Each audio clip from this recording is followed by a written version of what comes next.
प्रधानमंत्री भारतीय जनऔषधी केंद्र सावरकरनगर ठाणे येथे 7व्या जनऔषधी दिनानिमित्त मोफत आरोग्य शिबिर व गरजू रुग्णांना मोफत औषध वाटप या कार्यक्रमाचं आयोजन गजानन मधुकर गायकवाड व कल्पना गायकवाड यांच्या पुढाकाराने करण्यात आलं होतं। सदर कार्यक्रमाला विभागातील 5 ते 6 हजार नागरिकांनी उपस्थित राहून लाभ घेतला। सदर कार्यक्रमात प्रमुख अतिथी म्हणून या ठिकाणी कार्यसम्राट माजी नगरसेवक व कोपरी पाचपाकडी विधानसभा समन्वयक एकनाथ अनंत भोईर, वागळे प्रभाग समितीच्या माजी अध्यक्षा नगरसेविका एकता भोईर, सिद्धिविनायक हॉस्पिटलचे डॉक्टर अमोल गीते, जीएसटी विभागाचे अधिकारी संजय पोलसाने, राष्ट्रीय मराठा महासंघाचे बंसीदादा डोके, भाजप उपाध्यक्ष व मराठा समाजाचे नेते रमेश शामरे, जनऔषधी कार्यालयाच्या हेमनी नेगी मॅडम, मंत्रालय वार्ताहर पत्रकार संघाचे अध्यक्ष दिलीप सपाटे, युवा सेना ठाणे लोकसभा उपाध्यक्ष यज्ञेश भोईर। सदर कार्यक्रम यशस्वी करण्याकरिता फार्मासिस्ट रविकुमार खंदारे, सचिन कवडे, ओमकार पवार, वैभव उतेकर, प्रकाश खैरे, सतीश देशमुख, राजेश देशमुख, प्रकाश कुंडले तसेच Siddhivinayak hospital, Wagle estate, doctor association, mayor organic, Thane जिल्हा रुग्णालय, Eknath I care hospital, Jijau सामाजिक संस्था या सर्वांनी अथक परिश्रम घेतले। या कार्यक्रमाचं सूत्रसंचालन अनिल काकुळते सर यांनी केलं, तर उपस्थित सर्वांच्या कार्यक्रमाचं आयोजन गजानन मधुकर गायकवाड व कल्पना गजानन गायकवाड यांनी सर्वांचे आभार देखील व्यक्त केले।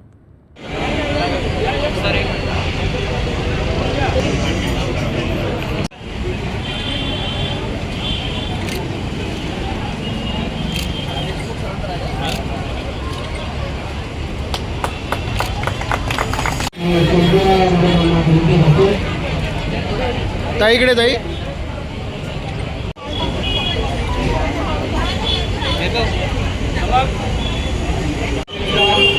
अंजली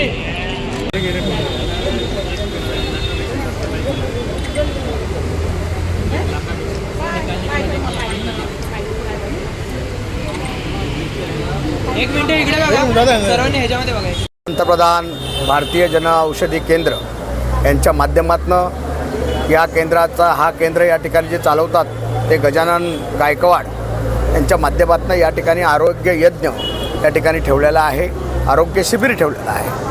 खरं तर जनऔषधी केंद्र हे भारत सरकारचा अतिशय चांगला उपक्रम आहे। कमी खर्चामध्ये त्यांना सर्वसामान्यांना औषध मिळणार आहे। आज आपण यांना गीते साहेबांनी आपल्याला सांगितलं, मेयर कंपनीच्या यांनी आपल्याला सांगितलं तर खरोखर त्या औषधं त्याच दर्जाची असतात, परंतु ती औषधं त्या दर्जाची असूनही लोकांमध्ये त्याचा हे नाही आहे। त्या लोकांची प्रतिमा अशी आहे का लोकांना असं वाटतं आहे की ते कमी खर्चामध्ये मिळतात तर हलकी औषधं असतील, परंतु जनऔषधी जी केंद्र आहे भारत सरकारचा तो उपक्रम आहे, म्हणून ते आपल्याला काही कंपन्या त्याच दर्जाची औषधं त्याच किमतीमध्ये कमीत कमी किमतीमध्ये ते बनवलेली असतात। भारतीय जनऔषधी केंद्र सावरकरनगर 7वा जनऔषधी दिवस आपण मोठ्या उत्साहामध्ये संपूर्ण भारत देशामध्ये साजरा करत आहोत। त्यानिमित्ताने यावर्षीसुद्धा आपण आरोग्य शिबिराचं आयोजन केलेलं आहे।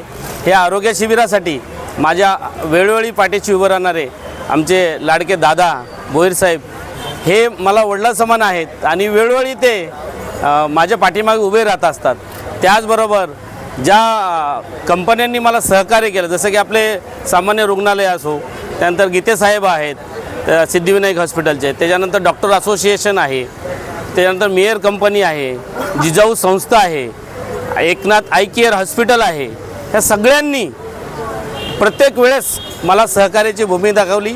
त्यामुळं आणि माझे सर्व शिक्षक मित्र हे माझ्या पाठीशी उभा राहिले, त्याच्यामुळे मी हा कार्यक्रम करू शकतो। वर्षापासून आमचे मित्र, आमचे गाववाले गजाननजी गायकवाड साहेब यांनी हा जो स्तुत्य उपक्रम राबवलेला आहे, गेली 4 वर्षापासून आम्ही पाहत आहोत की या समाजातल्या शेवटच्या घटकाला आपण आरोग्याच्या माध्यमातून काय मदत करता येईल आणि याच स्तुत्य उपक्रमातून शेवटच्या घटकापर्यंत पोहोचण्याचं काम गजानन गायकवाड साहेब करत आहेत।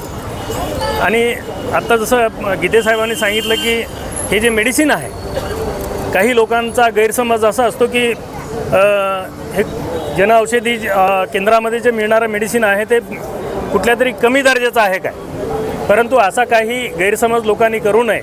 मी त्या फार्मा फील्डमध्ये असल्यामुळे मी अगदी प्रामाणिकपणे सांगेल की जन औषधी केंद्रातले मेडिसिन आणि सर्वसामान्य मेडिकल केंद्रामधले मेडिसिन हे सारखेच असतात. केंद्र सरकारची जन औषधी योजना एक अतिशय महत्त्वाकांक्षी योजना, ज्यांचा सर्वसामान्य लोकांशी दररोजच्या दररोज संबंध असतो अशी ही योजना आहे.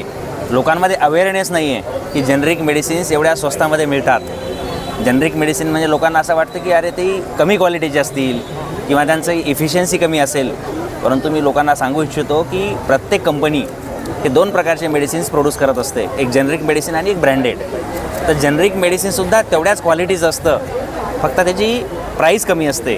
म्हणजे कमी प्राईसमध्ये त्याच दर्जाचे जर मेडिसिन्स मिळत असतील तर लोकांनी ते घेतले पाहिजेत. त्यामुळे जेनरिक मेडिसिन्सची जी दुकानं चाललेली आहेत आणि आमचे मित्र गजानन गायकवाड यांनी या सावरकरनगर परिसरामध्ये हे आपण केंद्र चालू केलेलं आहे, भारतीय जनऔषधी केंद्र ज्याला म्हणतो, आणि हे केंद्र सरकारच्या योजनेच्या अंतर्गत आहे. तर सर्वसामान्य लोकांना किफायती दरामध्ये, कमी दरामध्ये चांगल्या दर्जाचे मेडिसिन्स मिळावेत याचा त्यामागचा उद्देश आहे. केंद्राद्वारा आयोजित हे आपलं आरोग्य शिबिर, मोफत आरोग्य शिबिर आयोजित केलेलं आहे आणि यात वागले स्टेट डॉक्टर असोसिएशनच्या युतीने मी आज अध्यक्ष म्हणून आमचे सगळे पूर्ण टीम इथे आलेली आहे आणि आम्ही दरवर्षी हा सोबत आम्ही काम करतो आणि मी दरवर्षी आम्ही यांना गवाही देतो की जेव्हा आम्हाला बोलवतील आम्ही या सेवेसाठी उपलब्ध आहे. तसंच आमचे मार्गदर्शक डॉक्टर अमोल गीते सर असतात, आमचे भोईटदादा, त्यांचं पण सहकार्य असतो आणि आम्ही एक परिवार आहे, आम्ही एक फॅमिलीसारखा इथे सेवा करतो. आम्हाला असं कधी वाटत नाही की आम्ही क्लिनिकमध्ये आहे की आम्ही बाहेर कुठे सेवेला आहे. एक आपलं पारिवारिक आणि फॅमिली म्हणून आम्ही इकडे सगळे जमा झालो आहेत.